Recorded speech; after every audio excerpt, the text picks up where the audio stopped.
नमस्कार दोस्तों, revise channel पर आपका स्वागत है। तो आज की इस वीडियो में हम लोग क्या करेंगे, एसएससी सीजीएल 2021 का 18 अप्रैल 2022 को जो तीसरा शिफ्ट हुआ था, उस शिफ्ट के अंदर जो 25 क्वेश्चन है, 25 में से जो 5-6 बेस्ट क्वेश्चन है उसको हम लोग डिटेल में सॉल्व करने की कोशिश करेंगे। ठीक है, वैसे ही करेंगे जैसे हम लोग पिछले कुछ वीडियो से करते आए हुए हैं। और इसके साथ ही अगर आपको पीडीएफ चाहिए, चाहे वो कॉम्प्लीट सॉल्यूशंस का हो या बेस्ट क्वेश्चंस का हो, आप टेलीग्राम चैनल से फ्री में डाउनलोड कर सकते हो। क्वेश्चंस और सॉल्यूशंस दोनों ही वहाँ पे रहता है। और क्वेश्चन सॉल्व करने से पहले आपको वीडियो को पॉज करके खुद से एक बार ट्राई जरूर करना है।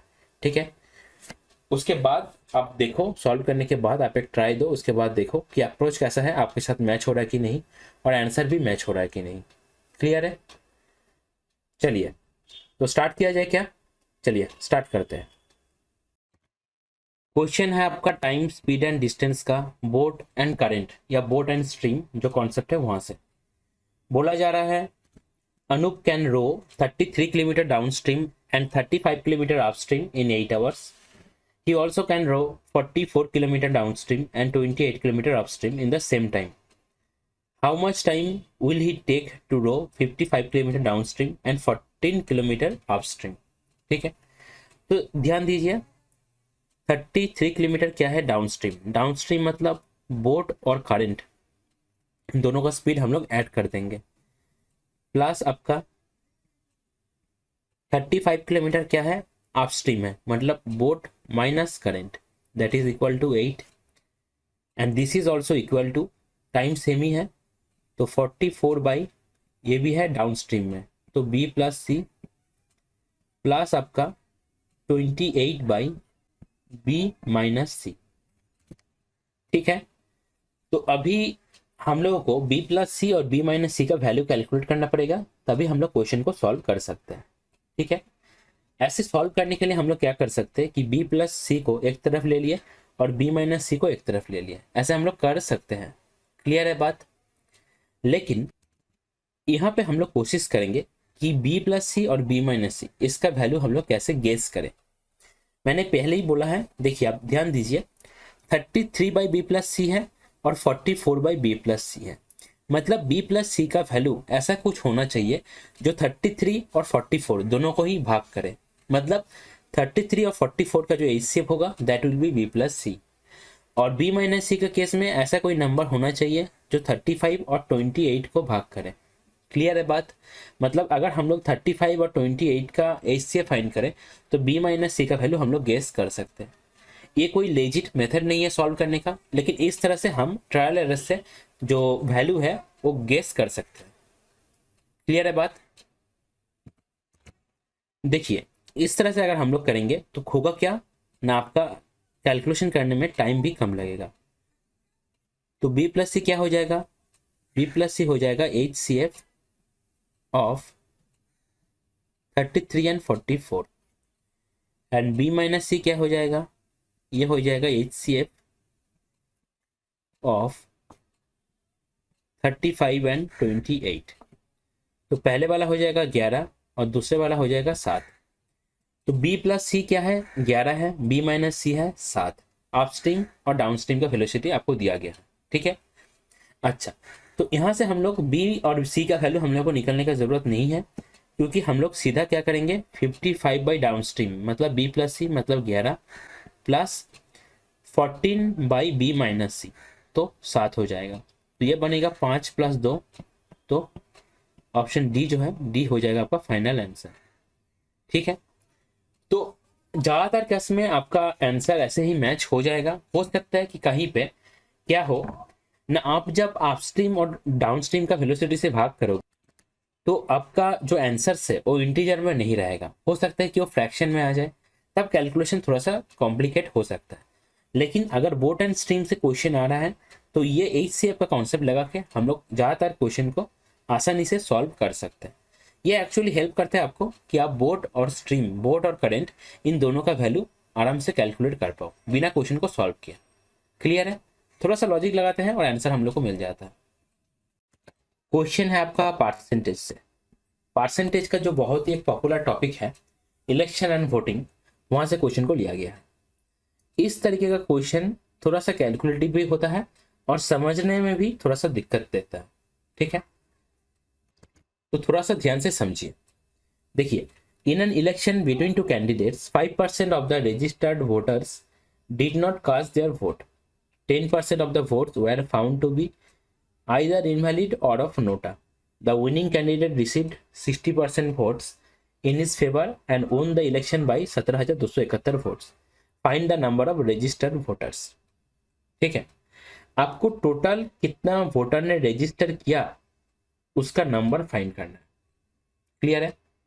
तो क्वेश्चन को करने का 2 से 3 मेथड हो सकता है। बेसिक को लेकर हम लोग एक्स मान के भी कर सकते हैं, लेकिन सबसे बेस्ट जो अप्रोच है जहां से आपको कैलकुलेशन भी घटता है और आपको समझने में भी आसानी होता है, वो होता है क्वेश्चन को आप पीछे से सॉल्व करो। ठीक है, देखिए, जो विनिंग कैंडिडेट है उनको मिल रहा है 60% वोट, तो बाकी का जो 40% वोट है वो किनको मिलेगा? वो मिलेगा लूजिंग कैंडिडेट को। तो विनिंग कैंडिडेट को 20% वोट ज्यादा मिल रहा है।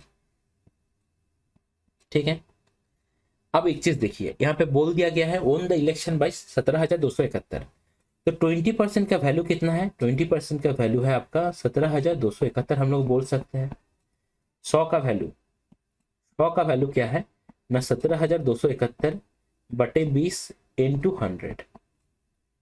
अब ये जो नंबर आया, बहुत ही ध्यान से सुनिएगा, ये जो नंबर आया ये किसका नंबर आया?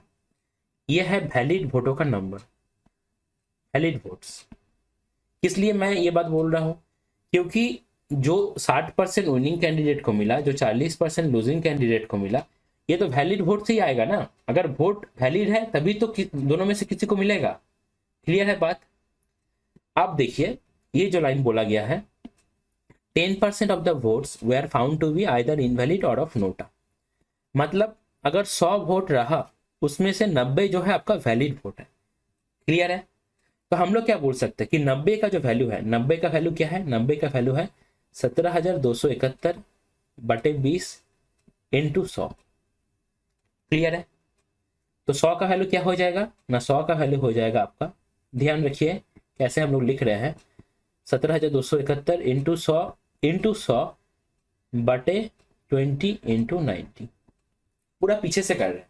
ठीक है, अब एक चीज देखिए, ये जो नंबर मिला, एक किसका नंबर मिला? ये नंबर मिला आपका रजिस्टर्ड वोट्स का, क्योंकि वोट अगर रजिस्टर हुआ है उसमें से कुछ इनवैलिड है, कुछ वैलिड है। अब वैलिड वोटों में से 60% किसको मिला है? विनिंग कैंडिडेट को, और लूजिंग को 40%। तो ये अगर वैल्यू, ये किसका नंबर है? ये है रजिस्टर्ड, ये नंबर जो है रजिस्टर्ड वोट्स का। अब आप देख पा रहे हो पहले लाइन में जो बोला गया है, हम लोग एकदम पीछे से लेकर पहले तक जा रहे हैं कि 5% of the registered voters did not cast their vote. मतलब अच्छा, ये जो नंबर है ये है एक्चुअली रजिस्टर्ड वोट्स जो है उनमें से जिन्होंने वोट को दे दिया।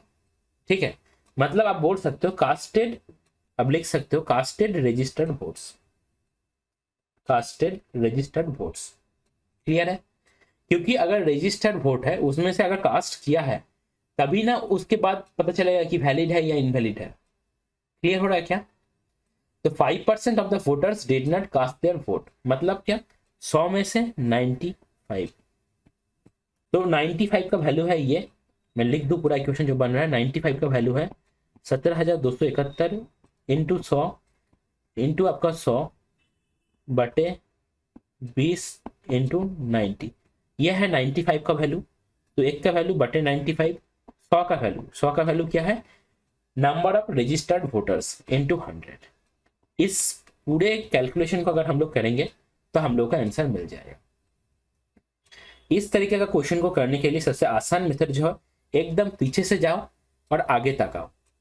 ठीक है, जिनको अच्छे से कॉन्सेप्ट पता है वो लोग क्या करेंगे, डायरेक्ट इस लाइन को लिखेंगे, क्वेश्चन को पढ़ते जाएंगे और इस लाइन को डायरेक्ट लिखेंगे। लास्ट का जो लाइन मैंने लिखा, मैंने तो हर एक स्टेप आपको बताया कि कौन सा वाला वैलिड वोट है, कौन सा वाला कास्टेड रजिस्टर्ड वोट है। ठीक है, अब देखिए ये क्या है? ये एक्चुअली है रजिस्टर्ड वोट्स का नंबर। अब हम लोग क्या करना है? काटाकुटी करना है। तो देखिए 20 5 100, 5 19 से कटेंगे 95।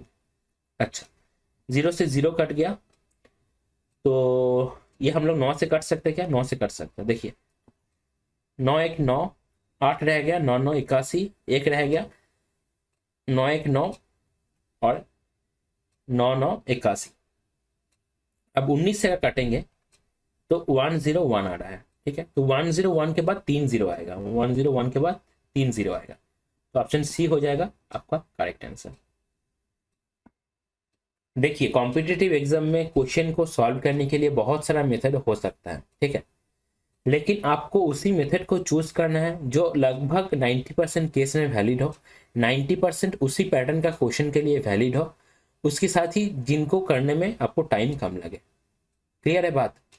क्योंकि इस क्वेश्चन को आप अगर बेसिक मेथड से करोगे, आप जितना भी स्पीड से कर लो, जो इस मेथड से कर रहा है आप उससे आगे नहीं जा सकते हो। ठीक है, टाइम ऐसे ही बहुत कम है, तो आपको टाइम को यूटिलाइज करना है। क्वेश्चन है आपका ट्रिगोनोमेट्री का हाइट एंड डिस्टेंस से। हाइट एंड डिस्टेंस से क्वेश्चन हमेशा आसानी आता है, बस आपको एक ही रीडिंग में, एक ही फ्लो में क्वेश्चन को पढ़ के समझना है और मिस रीडिंग एकदम भी नहीं करना है।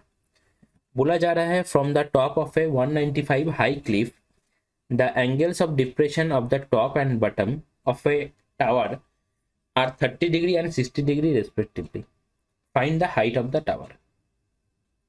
अच्छा देखिए,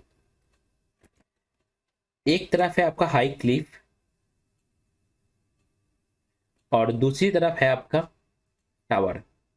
ठीक है, ध्यान दीजिए आपका एंगल ऑफ डिप्रेशन का बात किया गया है। एंगल ऑफ डिप्रेशन टावर का टॉप का और टावर का क्या बोला जाता है, बटम का। ठीक है, तो टॉप के लिए एंगल ऑफ डिप्रेशन कितना है? टॉप के लिए एंगल ऑफ डिप्रेशन है 30 डिग्री और बटम के लिए एंगल ऑफ डिप्रेशन कितना है ना, ये एंगल जो है 60 डिग्री। तो ये होगा आपका 60 डिग्री और इसके साथ ये वाला जो एंगल होगा ये होगा 30 डिग्री। ठीक है, तो ये आपको थोड़ा सा ध्यान रखना है कि एंगल ऑफ डिप्रेशन का बात हो रहा है, एंगल ऑफ एलिवेशन का नहीं। यहीं पे कभी कभी गलती हो जाता है, मतलब ड्राइंग करने वक्त। अब हाइट ऑफ द टावर आपको फाइंड करना है। 195 क्या है? पूरे का हाइट है। ठीक है, अगर ये पूरा जो है 195 है, अगर ये पूरा 195 है तो ये क्या है? ये है 60 डिग्री के उल्टे तरफ, तो ये एंगल कितना हो जाएगा? ये हो जाएगा 30। तो 30 के उल्टे तरफ क्या आ जाएगा? ये हो जाएगा आपका 195/√3। क्लियर है? तो इसका लेंथ भी क्या हो जाएगा? 195/√3। अगर ये 30 है तो ये वाला एंगल कितना होगा? ये वाला एंगल होगा 60। ठीक है, तो 60 के उल्टे तरफ क्या है? 60 के उल्टे तरफ है आपका 195/√3। तो 30 के उल्टे तरफ क्या हो जाएगा? 30 के उल्टे तरफ हो जाएगा आपका, ध्यान दीजिए, मतलब ये वाला लेंथ हो जाएगा आपका 195/√3 इंटू 1/√3। ठीक है, ये सब ऑपरेशंस जो हो रहा है इसके ऑपोजिट में क्या मल्टीप्लाई होगा, ये मैंने बहुत बार आपको रिवाइज करवाया है। हर एक बार जहाँ पे भी हाइट एंड डिस्टेंस का क्वेश्चन आता है मैं रिवाइज करने के लिए ऐड कर देता हूँ और मैं समझा भी देता हूँ।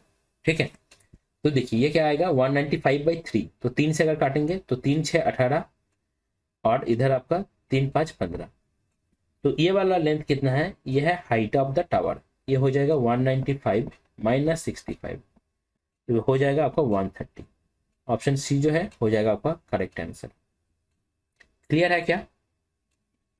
अब थोड़ा सा ऑपरेशंस को समझ लीजिए कैसे हम लोग करते हैं, हर बार मैं समझा देता हूं। अच्छा मैं एक बात बोल दूं, अगर आपको ये सब चीजें पूरा क्लियर है तब आप वीडियो का इस पार्ट को स्किप कर सकते हो, क्योंकि मैं हर एक बार इसको बता देता हूँ सो दैट जिनके माइंड में थोड़ा सा कंफ्यूजन है उनका दिमाग पे ये पूरा एकदम छप जाए। ठीक है, देखिए यहाँ पे 30 के अपोजिट में अगर a है तो 60 के अपोजिट में क्या होगा? √3a। 90 के अपोजिट में क्या होगा ना, जो 30 के अपोजिट में है उसके साथ 2 मल्टीप्लाई करेंगे। इसी तरह 60 के अपोजिट में अगर a है, 30 के अपोजिट में क्या होगा ना, a/√3। ठीक है, आप ऐसे भी बोल सकते हो 30 के अपोजिट में अगर a/√3 है तो 60 के अपोजिट में क्या होगा ना, उससे √3 मल्टीप्लाई करना पड़ेगा, तब यहाँ पे a आ जाएगा। और 90 का अपोजिट में क्या होगा ना, 30 के उल्टे तरफ जो है उसके साथ 2 मल्टीप्लाई कर देंगे, 2a/3। और ये जो केस है 45 45 करके हम लोग इसको ऐसे एक स्क्वायर बना सकते हैं। अगर स्क्वायर बनाएंगे तो ये भी ए हो जाएगा, ये भी ए हो जाएगा, डायगोनल क्या बनेगा, √2a। ठीक है, तो इसी तरह से हम लोग बोल सकते हैं अगर ये साइड ए है, ये साइड ए है, ये 45 होगा, ये 45 होगा, तब ये √2a हो जाएगा। क्लियर है बात, लॉजिक क्लियर है। ये जो 3 डायग्राम है ये अगर आपको पूरा क्लियर है तो हाइट एंड डिस्टेंस का क्वेश्चन जब भी आएगा आप बहुत ही फास्ट उसको सॉल्व कर पाओगे। क्वेश्चन है आपका सिंपल इंटरेस्ट से, बोला जा रहा है sum of 17,200 is lent out at simple interest in 2 parts for 2 years at 8% per annum and 10% per annum respectively. If the total interest received 2 years after 2 years is 3,008, then the money lent at the rate of 8% per annum. इस तरीके का question में अगर आप allegation से करोगे तो question सबसे छोटा होता है, ठीक है, कैलकुलेशन भी आपका घटेगा। तो देखिए एक तरफ है कितना 8%, एक तरफ है 10%। 2 साल का इंटरेस्ट कितना है, 2 साल का इंटरेस्ट है आपका 3,008, तो 1 साल का इंटरेस्ट कितना हो जाएगा ना 1504। 1504 अब इंटरेस्ट रेट कितना होगा ना 1504 बटे 172, ये हो जाएगा इंटरेस्ट रेट, 100 से 2 0 कट जाएगा, तो इंटरेस्ट रेट हो जाएगा आपका 1504 बटे 172। तो अगर हम लोग 2 से काटे तो आप देख सकते हो 2 8 16, 2 6 12 और ऊपर में 2 7 14, 2 5 10 और इधर 2। फिर से हम लोग 2 से काट सकते हैं, 37 दूना 74 और 6 से 12 और नीचे आएगा 43। तो ये आ रहा है आपका 376 बटे 43%। ठीक है, तो कैलकुलेशन को आसान करने के लिए हम लोग क्या कर सकते हैं, 43 को ऊपर मल्टीप्लाई कर दे सकते हैं। तो 43 इंटू 8 320 प्लस 24 तो 344 और इधर 430 और बीच में क्या है 376। 76 माइनस 44 कितना आएगा, 36 माइनस 4 32 आ जाएगा और इधर आएगा आपका 430 माइनस 76, 430 और इधर है 76। ध्यान दीजिए 376 है, 76 से अगर 24 आगे जाएंगे तो 400 मिल जाएगा और 30 आगे जाएंगे तो 430 मिल जाएगा, तो 54। अब 2 से काटेंगे तो 27:16 आ रहा है। ठीक है, आपको बोला गया है कि 8% के रेट में आपका क्या होगा, तो देखिए 27 इंटू आपका 172 00 बटे 27 प्लस 16 कितना आएगा ना 37 प्लस 6 43, तो 43 आ रहा है। ठीक है, अब 4 से अगर काटेंगे तो आप देख सकते हो 400 आ जाएगा, तो 10800 ऑप्शन बी हो जाएगा आपका करेक्ट आंसर। 8% रेट के हिसाब से जो मनी आपका लेंड किया गया था वो है 10800। तो इस तरीके का क्वेश्चन आप अगर एलिगेशन से करोगे सबसे आसानी से क्वेश्चन आपका सॉल्व हो जाएगा। क्वेश्चन है आपका डीआई का हिस्टोग्राम से। डायरेक्ट क्वेश्चन को पढ़ेंगे, अगर समझ में नहीं आया तब पीछे वाले इंफॉर्मेशन को पढ़ेंगे। बोला जा रहा है study the bar graph and answer the question that follows, in which of the following years is the ratio of income to expenditure the minimum. ध्यान से देखिए, आपका इनकम है उसके साथ एक्सपेंडिचर का रेशियो है, ये क्या होना चाहिए, मिनिमम होना चाहिए। अगर ये मिनिमम होना चाहिए मतलब क्या, नीचे वाला जो है डिनोमिनेटर में या तो ये बड़ा होना चाहिए या तो ऊपर वाला जो है न्यूमरेटर में उसको छोटा होना चाहिए। ठीक है, तब क्या होगा, ये मिनिमम बनेगा रेशियो। अब यहाँ पे 5 साल के लिए डाटा दिया गया है और आपको बोल रहा है मिनिमम चेक करने के लिए। हम पांचों के लिए पहली बात नहीं निकालेंगे, जो ऑप्शंस पे दिया गया है उसको ही पहले निकालेंगे। ठीक है, क्योंकि उसी में से मिनिमम आपको फाइंड करना है। और हम लोग ऐसा भी नहीं करेंगे पहले 14 17 18 16 ऐसे लिखेंगे, ऐसे नहीं, बस लेफ्ट से राइट लिखते जाएंगे और जैसा ऑप्शन है वैसा ही लिखते जाएंगे। तो जहाँ पे मिनिमम होगा बाय डिफॉल्ट हम लोग को समझ में आ जाएगा कि कौन सा ऑप्शन होगा। ठीक है, ये सब छोटा छोटा बहुत ही माइन्यूट अप्रोचेस है, लेकिन अगर ये सब आप अपने अंदर डेवलप करोगे आपका स्पीड बढ़ेगा और कुछ नहीं। ठीक है, देखिए 2014 के लिए अगर लिखे तो 225 बटे 175, 2017 के लिए 350 बटे 300, 2018 के लिए 350 बटे 325, 2016 के लिए 325 बटे 275। क्लियर है?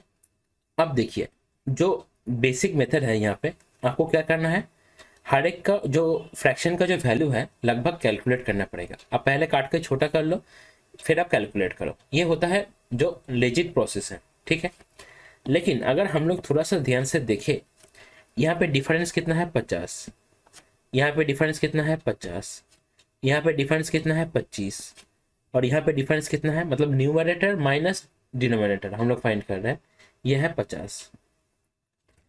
तो आप एक चीज यहाँ से देख सकते हो कि नीचे वाला पार्ट सबसे ज्यादा किस में है, आपका 2018 में है, ऑप्शन सी पे। ठीक है, और ऊपर से जो डिफरेंस है 25 है, मतलब 325 है नीचे, ऊपर है 350।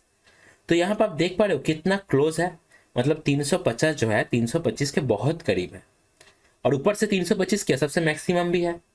तो इस लॉजिक से हम लोग बोल सकते हैं कि ये रेशियो जो होगा मिनिमम होगा, क्योंकि यहाँ पे जो फ्रैक्शंस बन रहा है वो कुछ इस तरह से बन रहा है, इसीलिए। क्योंकि अगर ऐसा होता, कोई भी एब्रप्ट फ्रैक्शन आपको दिया जाता, ठीक है, तब कोई आपका मतलब ट्रिक्स वगैरह कुछ नहीं है, आप कोई भी लॉजिक नहीं लगा सकते हो। तब आपको पूरा काटाकुटी करके छोटा बना के कैलकुलेट करना पड़ेगा कि कौन सा बड़ा है कौन सा छोटा है। क्लियर हो रहा है बात? लेकिन यहाँ पे आप देख पा रहे हो 325 जो है सबसे बड़ा है, और ऊपर से 350 जो है उसके बहुत करीब है। ठीक है, तो आप अगर भाग भी करोगे जस्ट बिकॉज कि नीचे वाला बड़ा है, इसीलिए होगा क्या ना, आपका ये जो रेशियो का जो वैल्यू आएगा ये आपका कम आएगा। क्लियर है? बाकी आप देख सकते हो यहाँ पे भी डिफरेंस 50 है लेकिन 175 है, यहाँ पे डिफरेंस 50 है लेकिन 300 है, और यहाँ पे भी डिफरेंस 50 है लेकिन 275 है।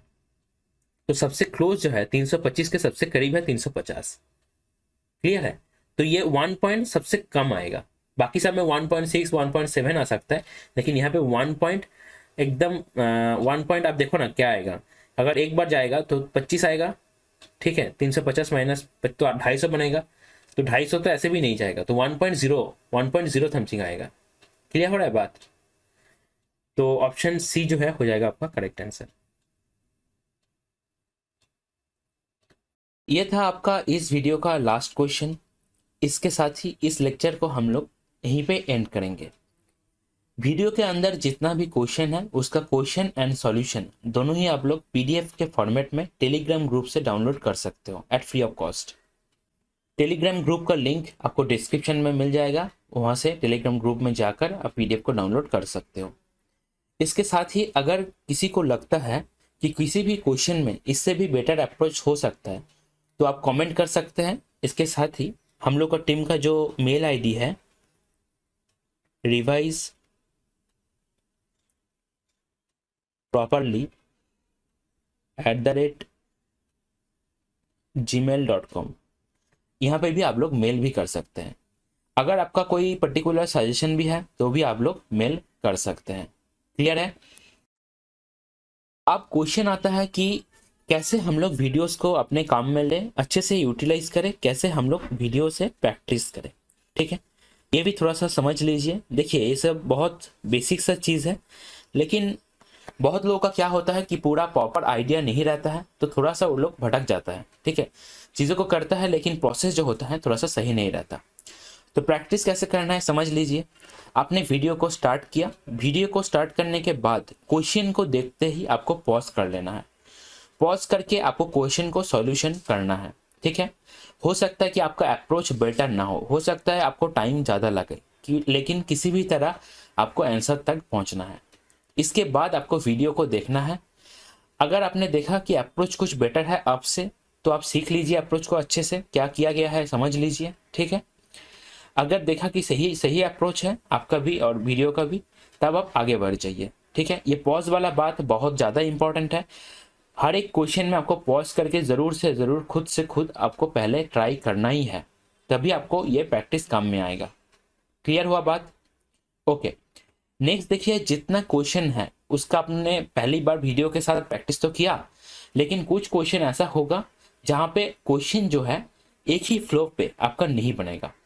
अब ये जो फ्लो टूट रहा है ये किसी भी तरह से हो सकता है। हो सकता है कि आपको क्वेश्चन नहीं बने आपसे, हो सकता है क्वेश्चन को आपने मिसरीड किया, आपको सॉल्व करने में ज़्यादा टाइम लग गया, हो सकता है आपको कैलकुलेशन मिस्टेक हुआ। ठीक है, किसी भी तरह का फ्लो टूटने वाला अगर बात हुआ, मतलब क्वेश्चन मेरा पहला फ्लो में नहीं बना, अगर ऐसा हुआ तो तुरंत आपको उस क्वेश्चन को मार्क कर लेना है और एटलीस्ट 1 वीक का गैप देना है। गैप देने के बाद उस क्वेश्चन को रिवाइज करना है। आप देख ही रहे हो चैनल का नाम भी है रिवाइज, इसीलिए चैनल का नाम रिवाइज रखा गया है, सो दैट जब भी आप चैनल का कुछ भी देखो, चैनल से जुड़े रहो, तो आपको हमेशा ये दिमाग में आना चाहिए कि मुझे इस चीज़ को रिवाइज करना है जो मैंने पहले पढ़ा है। हो सकता है वो मैथ हो सकता है वो जीके हो सकता है करंट अफेयर्स हो। क्लियर है बात? अब आपको रिवाइज, जितना क्वेश्चन आपका अटक गया या पहला फ्लो में नहीं बना, आपको उसको उतना बार रिवाइज करना है जब तक वो आपका पहला फ्लो में नहीं बन रहा है। अब यहाँ पे भी बात आता है, ये जो कितना बार रिवाइज करना है ये डिपेंड करेगा आपके ऊपर। हो सकता है आपके लिए वो 2 हो, किसी और के लिए वो 4 हो, या किसी और के लिए वो एक ही बार हो। ठीक है, लेकिन जब तक वो पहला फ्लो में नहीं बन रहा है, 1 वीक का गैप भी देना है, इंपॉर्टेंट है ये। जब तक 1 वीक के गैप में वो पहला फ्लो में नहीं बन रहा है, तब तक आपको उसको रिवाइज करना है। क्लियर है बात? खुश रहिए, अपने स्वास्थ्य का ध्यान रखिए, और फिलहाल अभी ज़्यादा टेंशन मत लीजिए, मेहनत करते रहिए एंड सही टाइम का वेट कीजिए। Thank you.